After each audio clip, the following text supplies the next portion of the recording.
ভারতে শুরু হয়েছে লিজেন্ড 90 লিগ। সাবেক ক্রিকেটারদের লিগ দল পেয়েছে কয়েকজন বাংলাদেশি। এই লিগে খেলার কথা থাকলেও খেলবেন না সাকিব আল হাসান। তবে বিপিএল শেষে টুর্নামেন্টে খেলতে যাওয়ার কথা রয়েছে তামিম ইকবাল।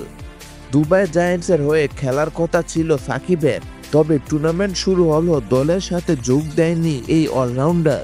শেষ পর্যন্ত জানা গেল টুর্নামেন্ট থেকে নাম প্রত্যাহার করে নিয়েছে সাকিব।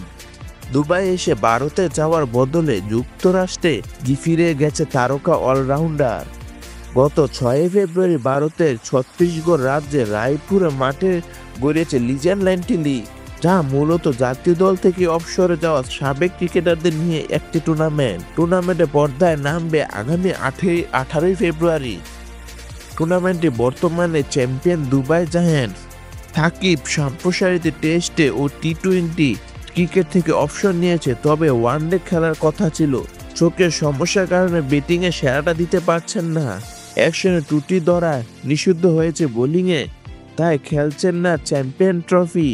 সাকিব না থাকলেও এই টুর্নামেন্টে খেলবেন তামিম ইকবাল। টুর্নামেন্টে বিগ বয়েজ স্কোয়াডে খেলবেন। কয়েকদিন আগে আন্তর্জাতিক ক্রিকেট থেকে অবসর নেওয়া তামিম ইকবাল। তামিমের দলে আছেন ক্রিস গেল, তিলক রত্নে দিলশান, আশ গিবস, আব্দুল রাজ্জাক, উপুল তারাঙ্গা, ম্যাট প্রিয়ন, বরুণ অরুণের মতো তারকা।